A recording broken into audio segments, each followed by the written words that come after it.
الحمد لله والصلاة والسلام على رسول الله وبعد. السلام عليكم ورحمة الله وبركاته. مدحضة شرفت كالدون هالكان فريدة وهو مدحوينها دولة جبلان، مدحوينها دولة بوتلان، رئيس وزراء مدحوينيه هراء بوتلان عنده صاحب كيفرولة قدوميها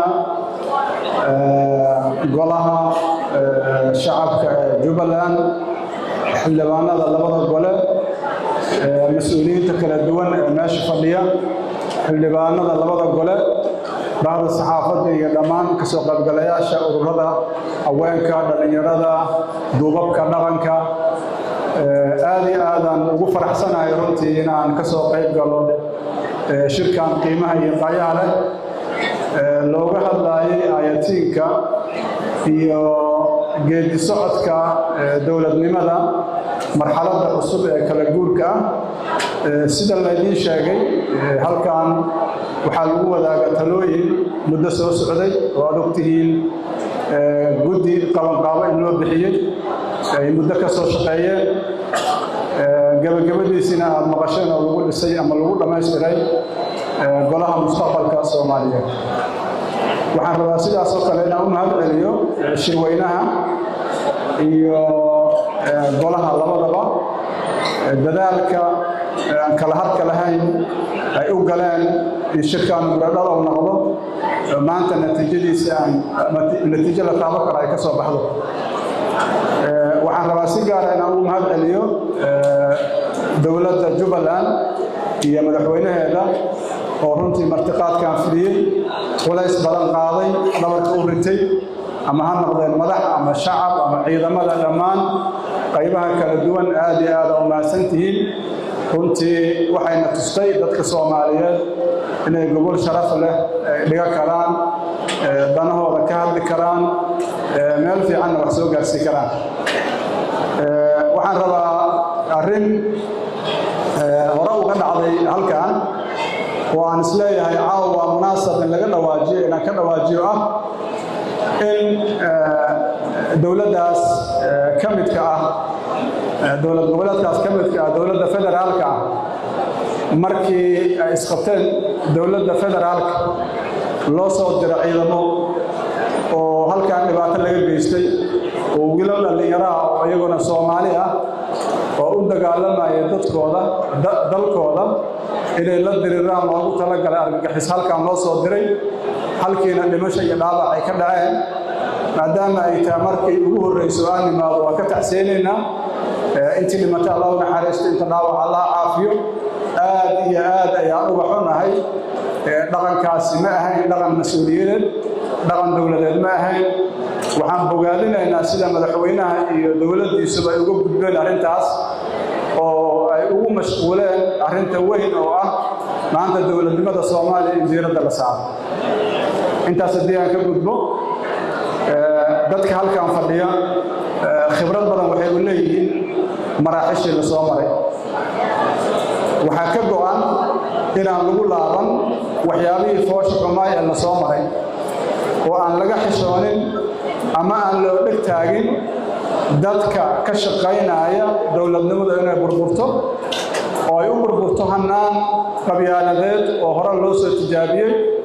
oo Nabi Muhammad sallallahu alayhi wa sallam oo nooga digay oo yiri dacuuha fa innaha mumtinna qabyaalada ka taga waa qurni dadku inay qabaayil yihiin Ilaahay subhanahu wa ta'ala noo sheegay wax mushkila ma leh laakiin waxa la diidan yahay qof in loo dhibaateeyo inuu reer kale yahay. marka Ilaahay subhanahu wa ta'ala wuxuu leeyahay ya ayuha an-nas inna khalaqnakum min dhakarin wa untha waja'alnakum shu'uban wa qabaa'ila lita'arafu inna akramakum 'inda Allahi atqakum. ayadaas waxay aad iyo aad u baaxaysaa bani aadamku inta uu ka kooban yahay lab iyo dhidig shu'ub iyo qabaa'il iyo wanaagu muxuu yahay inna akramakum 'inda Allahi atqakum. qofka ka dhowrsada dhiigga dadka maalka dadka sharafka dadka kaasa dadka ugu fiican kan ugu xoolo badan ma aha kan madaxda ma aha dhaqana lagu xiray marka waxaan isku boorinaynaa qabyaalada bariyahan gurbaankeeda la garaacayo dadka Soomaalida aad ay uga digtoonaadaan madaxda halkan fadhida waqti ay geliyeen inay u sii yimaadaan kaliya inay golo dhisaan ma aha inay muujiyaan midnimo ummad Soomaaliyeed dadka maanta raba in la joogo Muqdisho oo aan la tagi karin magaalo kale waa garanaysiin macnaha ay ula jeedaan taas waa ka soo horjeednaa waxaan nahay dad u bisil ummadnimo dad raba inay dhayaan boolgii iyo dhaawacyadii soo gaara dadkan mana aqbali doono ummadda Soomaaliyeed in la kala geeyo la kala irdheeyo intaas hadii aan ka gudbo mushkilada hadda jirta waa mushkilad dastuuri ah waa mushkilad siyaasi ah waa mushkilad la xiriirta doorasho qabiil ma marka waxa la rabaa mushkilada meesha ay jirto in la aad qabiil ma magaalo ma magaaladan waa magaalo Soomaaliyeed waxay la mid tahay Muqdisho waxay la mid tahay Gaalkacyo waxay la mid tahay Baydhabo waxay la mid tahay Garowe waxay uga duwan tahay laba dadkii madaxda ah ee dalka u dhaafay inay dhahaan see loo aado runtii anigu waxaan arkaa nasiib darro aad iyo aad weyn iyo wacyi aad u hooseeya dalkan maanta xooggeena dhan haddaan isu geyno waxa u baahan yahay ma qaba karo waxaad ogtiin argagixisa haysato oo ka dagaalamaysa al-shabaab iyo ISIS Puntland ISIS joogta koonfurtana waxaa joogta al-shabaab joogta magaalooyinka ugu wareegsan al-shabaab joogta maanta waxay ahayd xooggeena aan isu geyno oo aan riixno al-shabaab yaa hortaagan dawladda hortaagan dawladda maxaa laga rabaa inay la timaado qorshe dalka lagu xoreynayo inaysan ku mashquulin dastuur la bedelayo doorasho booba oo beena oo la samaynayo sida waxa ka dhacay magaalada Muqdisho waa magaalo Soomaaliyeed laakiin Muqdisho Soomaaliya oo dhan ma aha waa inaan kala fahamnaa taas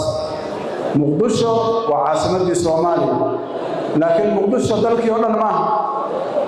marka waxa loo baahan yahay dalkii oo dhan in la helo waxa la rabaa in la yimaado Kismaayo waxa la rabaa in la tago Baydhabo waxa la rabaa in la tago Gaalkacyo waxa la rabaa in la tago Garowe waxa la rabaa meel walba Soomaali joogto in la tago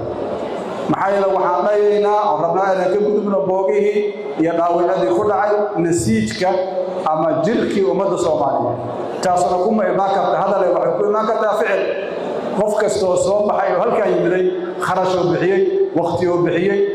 dadka ku soo dhaweeyay ama na soo dhaweeyana ayagana intaas inta ka badan bixiyay maxaa loo bixiyay ummadnimo sharaftu marka taas ay ku jirtaa dadkii boobay hantida qaranka dadkii mas'uuliyadda ku fadhiyay lacagta ay qaateen maxay uga shaqeynayaan wax kale uga shaqeynayaan qabyaalada uga shaqeynayaan tuuganimo uga shaqeynayaan kuma bixinaan meesha ay mudnad waxaan aaminsanahay inay muuqato meesha khaldan inay muuqato haddaan soo aadno maxaa keenay dooda waxaa keenay in xilligan aan la aqoonin sida doorasho loo aadayo doorasho qof iyo codar waa wax fiican laakiin looma diyaar garoobin lagama shaqaynin eedeedana dawladda aska annaga maaha annaga doorashaan diyaaruna laakiin magaalada Muqdisho waa tilaab iyo qoray amni waxaas nama dhaha marka amni waxaa la yidhaahdaa inaad socoto adoo aamin oo qor aan arkaynin waa la yaqaanaa waa la soo maray marka jid kastaba tobankii tilaabba in ay taalo isbaar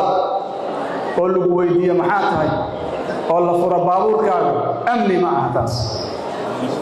ayadaas laftigooda oo saasaa wax dhacaan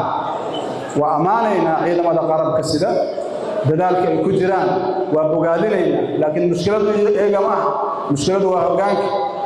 mushkiladu waxa waaye in loo dhiibo dadkii mudnaay inay hoggaamiyaan ciidamada ama boolis ha noqdaan ama military ha noqdaan ama ha noqdaan nabadgud yaa taliyaal oo ciidamada qalabka sida maanta dib u fiiri ahalba u yihiin dadka jooga kuwa ka hooseeya fiiri taliyaasha ciidamadu amar ma bixi karaan wuxuu dhan hal qof bixiya aawa garsoorkii dad fiicanaa jooga laakiin xurma baarlamaankii aawa ma shaqeeyo golihii wasiirada aawa ma shaqeeyaan dal 35 sano burbursan ee hay-adihiisu fulinta aysan shaqaynin ee hay-adihii sharciga aysan shaqaynaynin سيكون جري كرا ومعجزة تاسع معجزة محينا تاي ذاتك الصومالية هذا هو بس دولة لماذا marka dawladdu inay ku kadsoonto arrintaas ay u qaataan waxay doonaan inay sameey karaan ma sameey karaan inta halkan joogta iyo dadka Soomaaliyeed ayaa diidan in la sameeyo wixii la rabo waxaan sharci ahayn dalkan kama soconaya xumaan ma aha maagid ma aha dawladnimada waxay ku dhisan tahay in la dhowro wixii lagu heshiiyo doorashada waxaan wada maqlaynay bayaankan ku qoray 20 bisha January hadii madaxweynuhu isugu yeeri waayo shir inta ka horeysa maxaa dhacay goluhu inuu tilaabo hore u qaado dadka isugu yeero la aado sidii doorasho loo aadi lahaa waxaan rabnaa marka intaan meeshaas la gaarin waa loo nasiixiyay madaxweynaha waa la fariistay waa la hadlay waa loogu celiyay waa maqli waayay waxaan rabnaa arrintaas inuu ku soo jeesto taas waa ka gudbay waxaan rabaa inaan u gudbo arrimaha abaaraha oo runtii madaxdii ugu horreysay ay ka dhawaajiyeen dadka Soomaaliyeed meel ay joogaanba dadka dhibaataysan oo ay saameeyeen abaaruhu loo gudbo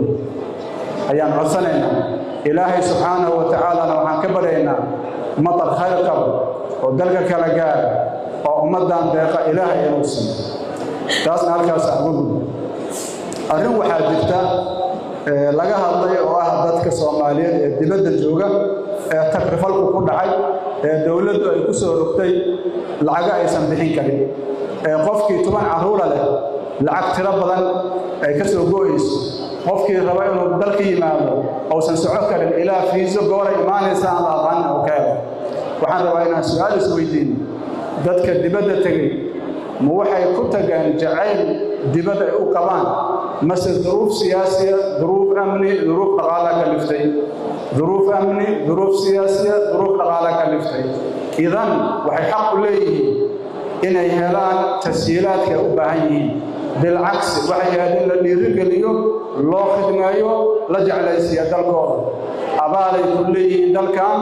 وتدخي مركو لباتل جرت أسوق المدي ظلم يا لغو سميه مدشنا مقولونا أرنتاس آدي هذا وقصور جدين دلك الصوماليات دلك أسوق المدي وأسوق برتي خبرة داره حوله الربين كسر علينا دباتي آدي وقصور جدين ما دام معاه وح بدل الفديد مرة آدي نوقف قالوا لكن مركله وحنون هذا يا دولة جبلان مدحوينه حكومة شعب كامل جبلان